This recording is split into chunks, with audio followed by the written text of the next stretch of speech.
Let me ask you a question. Can you name a portable power station that you can, with confidence, throw into water, drive over, set on fire, and drop off a castle? No, I didn't think so. Well, the guys over at Anzene seem to think that their energy block can withstand all of that and then still charge a device afterwards. So naturally, I'm going to test these claims. The first thing I can tell you though is that this is a prototype. I've been lucky enough to get hold of this during its Kickstarter funding round, so there may be a few things that differ from the final product. But I just couldn't wait until it gets into the hands of everyone else to test it. Now, the first difference between this and the final version is that mine's red, so that they could keep track of the prototype models. The final finished version will be available only in black at launch. And secondly, the final version has a handle on the top. Again, mine's only a prototype, so I don't have that luxury. But aside from those two things, let's take a look at the design. This is immediately describable as an absolute towering colossal of a power station, but despite its height, it's still relatively compact for what this thing can achieve.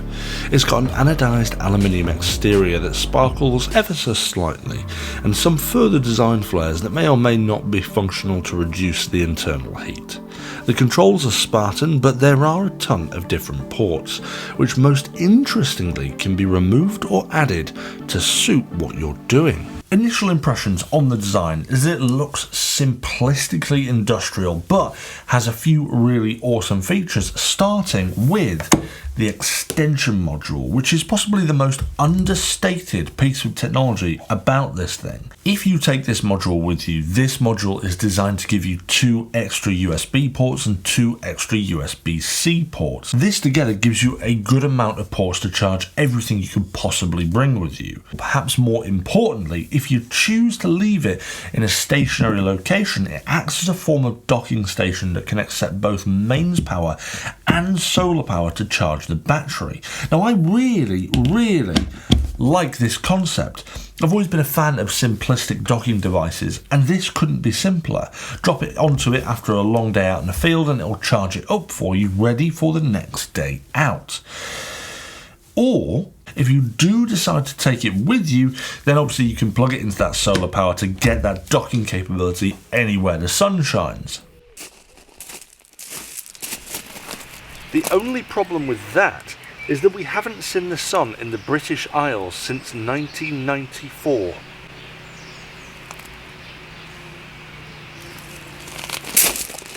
Another neat feature of this module is that if you leave it at home plugged in or plugged into solar, it works as a charging station for whatever is plugged into the USB ports, meaning that you can take the battery and go, and whilst you're out, the rest of the kit that's plugged into this stays charging. Now, the energy block has one other really interesting design perspective, and that's the ability to use it as a battery for a personal light electric vehicle as well as a charging station. And it does this using the mobility jig that Anzene have as an optional accessory. This ability to use it as a battery for a PLEV is an incredible idea. Take it off charge at home, slide it in your bike, use it then to travel wherever you need to go, take it out your bike and then continue to charge your devices. What an incredible idea, and my question is, why aren't other manufacturers doing this? Now, the design of the controls are pretty much bare minimum. A single capacitive touch button turns it on or off, which is surrounded by 4 LEDs to give it an indication of charge.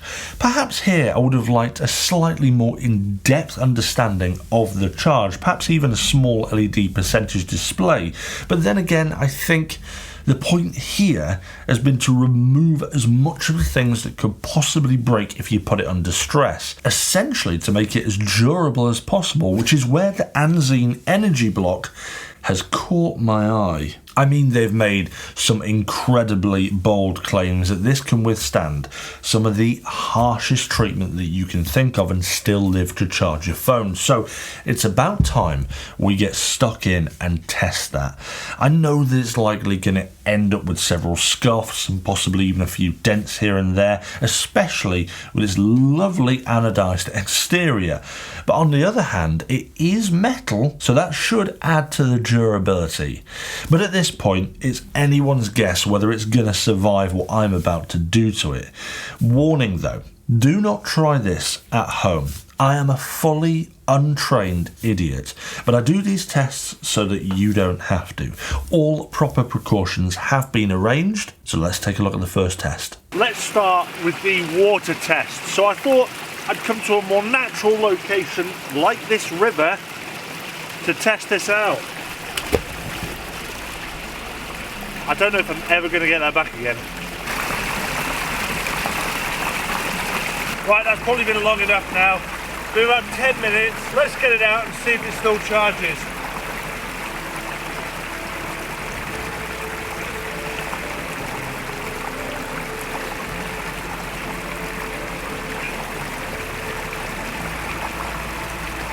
Well, it looks alright.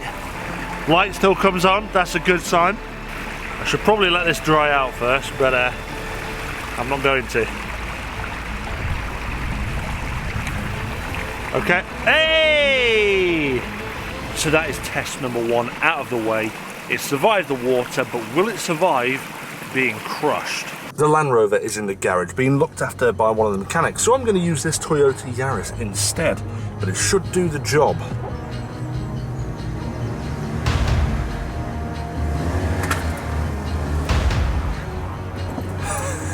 It's quite a big battery bank. I'm going to have to... Oh dear. Oh dear, oh dear. Let's go see if it still charges.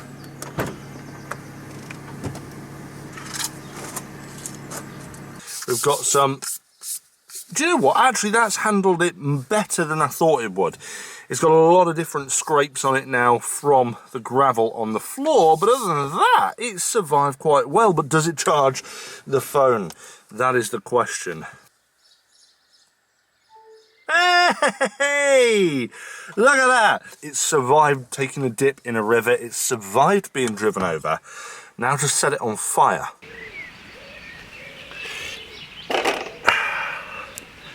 This is probably one of the most ridiculous things that I've ever done, but I'm going to set fire to this battery. Even saying it sounds stupid, but technically speaking, this has some incredible technology to keep it safe in the event of fire. This is how it does it. Aside from the fireproof materials, it basically has its own inbuilt extinguisher system that Anzene have called the cell fire extinguisher, and on top of this there's even a pressure release valve on the underside to release air pressure if there's an accumulation of heat, essentially minimising explosions and fires. Right, I think it's time we set it on fire.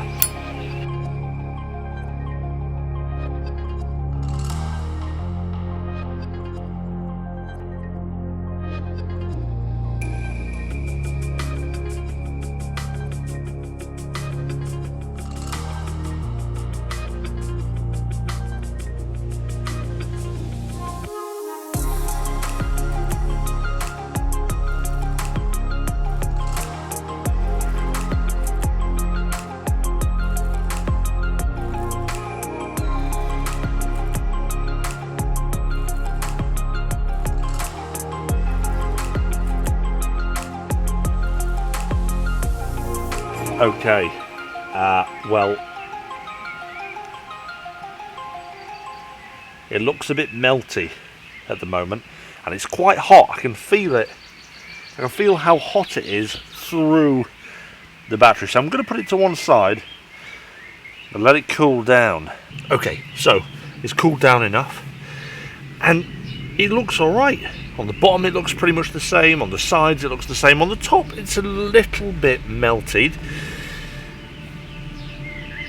but I'm hoping that won't be an issue. So let's plug it in and have a look and see if this still charges the phone. I'm wearing gloves in case it is still a bit hot. Yes, look at that! We're still charging! This is super impressive so far. There's only one final test we need to do. Will it survive?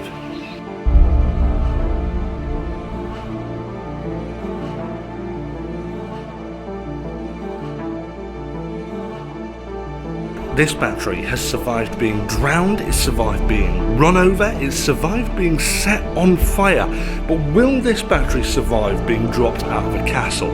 Now, a normal drop test would just be from here to the floor, but I'm going to take this a bit further. I was going to do it from the very, very top, but I think that might be a bit insane. I don't think it would last, but I am going to do it out this window. Yahoo! So, here we go.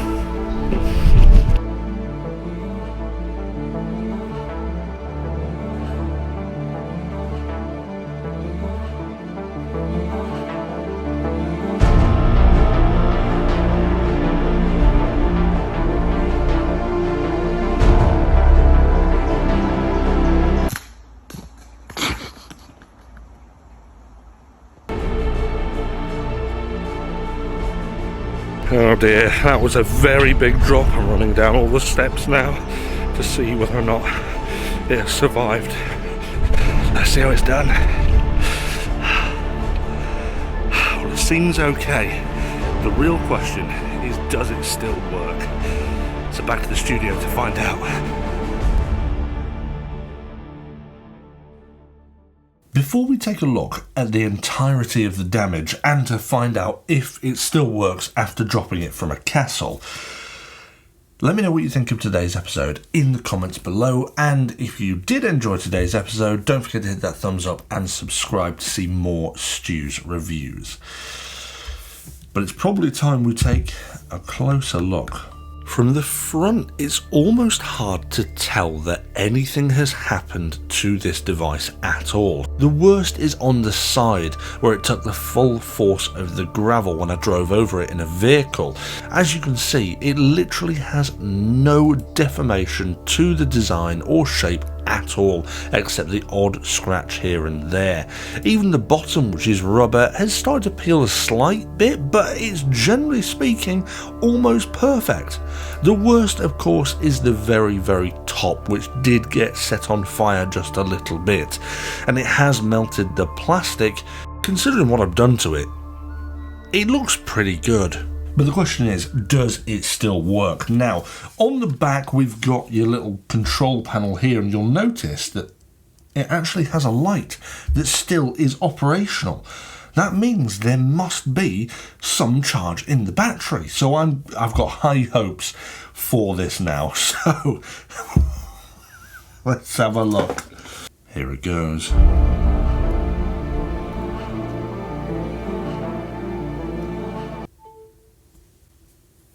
Look at that.